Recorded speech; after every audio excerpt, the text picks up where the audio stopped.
na nossa última aula sobre a teoria dos determinantes, questionamos a seguinte ideia: será que é possível prever o resultado de um determinante analisando, observando propriedades entre seus elementos? Acompanhe comigo as propriedades dos determinantes. O determinante de uma matriz quadrada é igual a zero se a matriz possui uma fila nula, ou seja, uma linha ou uma coluna cheia de zeros, duas filas paralelas iguais, duas linhas ou duas colunas iguais, duas filas paralelas proporcionais, e um último caso em que uma fila é combinação linear de outras filas, isto é, soma ou subtração de múltiplos de filas paralelas a ela. Vejamos os casos agora em que o determinante se altera. Trocando de sinal, quando duas filas paralelas trocam entre si de posição.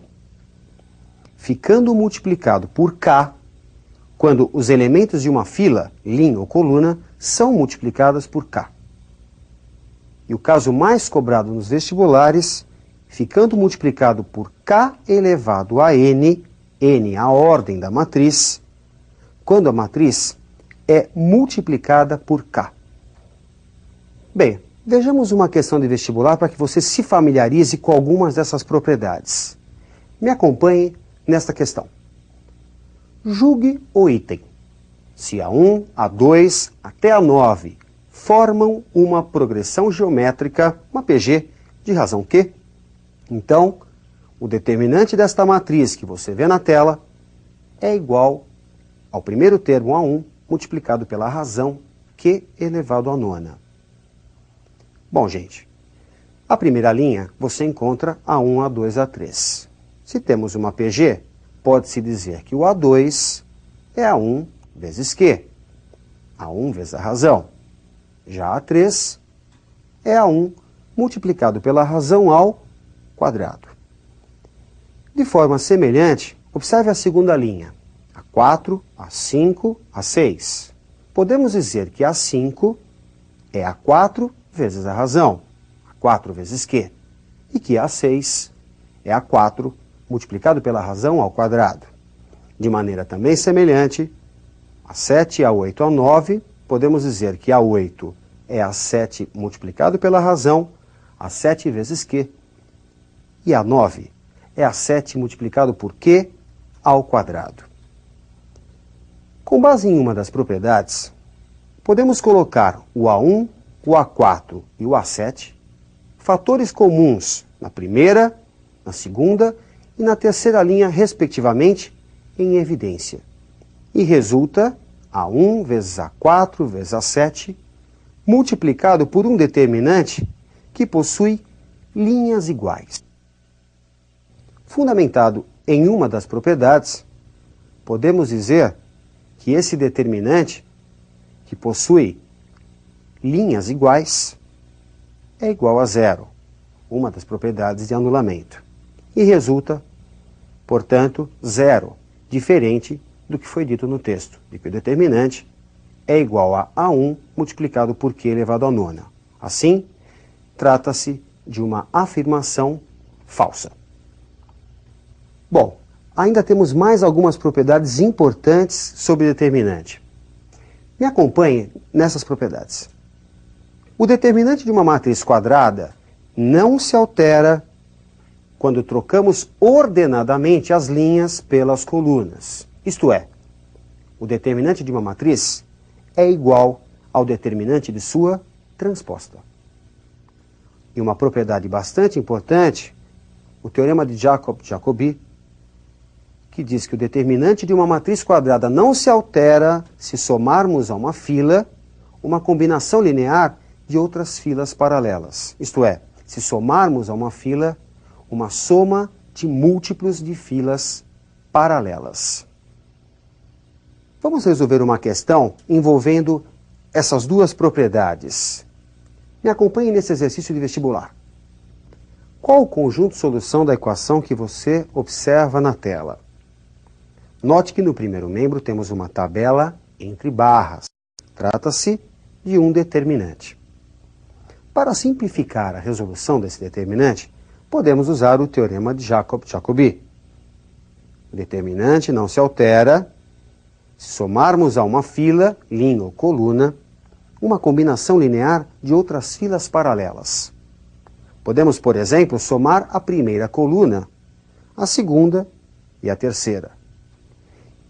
Resulta, portanto, 3 menos x nas 3 linhas da primeira coluna.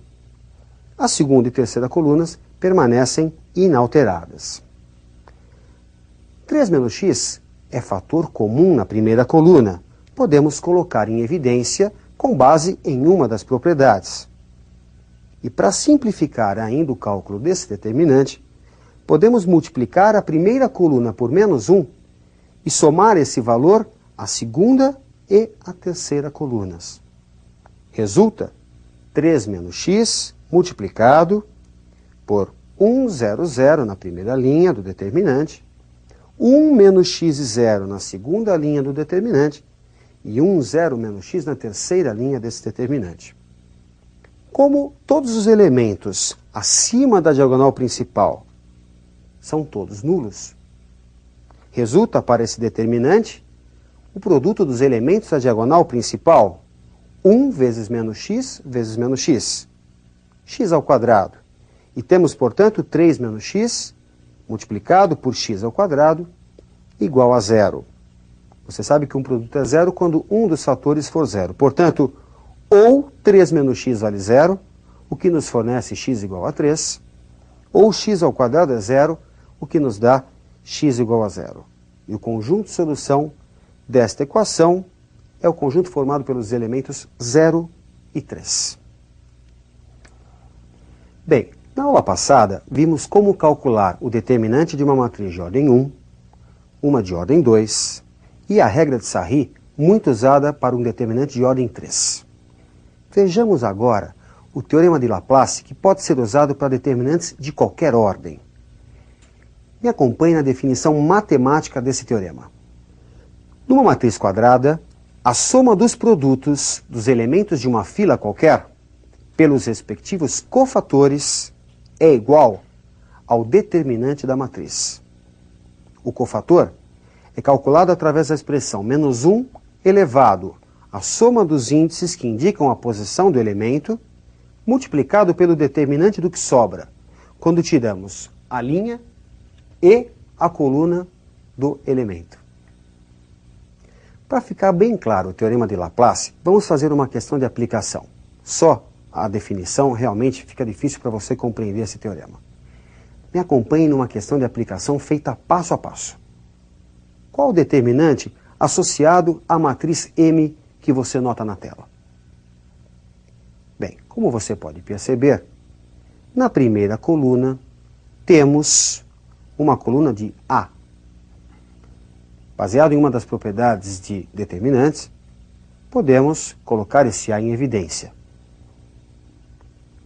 Multiplicando a última linha por menos 1 e somando o resultado obtido a cada uma das outras linhas, a primeira, a segunda e a terceira, resulta A multiplicado pelo determinante 0, A menos x, A menos y e A menos 1 na primeira linha, 0, 0, x menos y e x menos 1 na segunda linha, 0, 0, 0, y menos 1 na terceira linha, e a última linha simplesmente copiamos.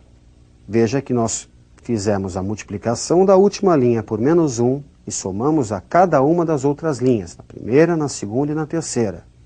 Isso está fundamentado no teorema de Jacobi.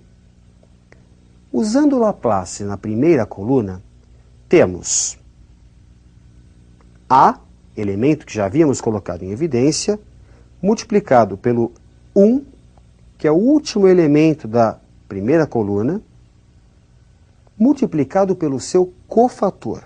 Muita atenção agora no cálculo do cofator. Ele é obtido através da seguinte expressão.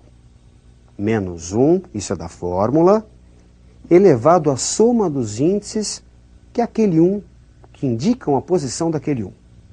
No caso, quarta linha e primeira coluna.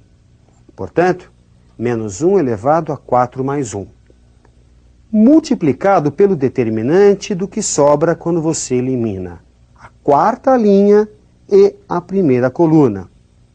A menos x, a menos y, a menos 1 na primeira linha, 0, x menos y e x menos 1 na segunda linha, 0, 0 e y menos 1 na terceira linha. Como você pode perceber, trata-se de um determinante especial, pois os elementos abaixo da diagonal principal são todos nulos e resulta, para esse determinante, a menos x multiplicado por x menos y multiplicado por y menos 1, e como resultado do exercício temos menos a multiplicado por a menos x, x menos y e y menos 1. Bom, gente, agora é importante que você treine bastante para memorizar todas essas propriedades. Ótimos estudos e até a nossa próxima aula.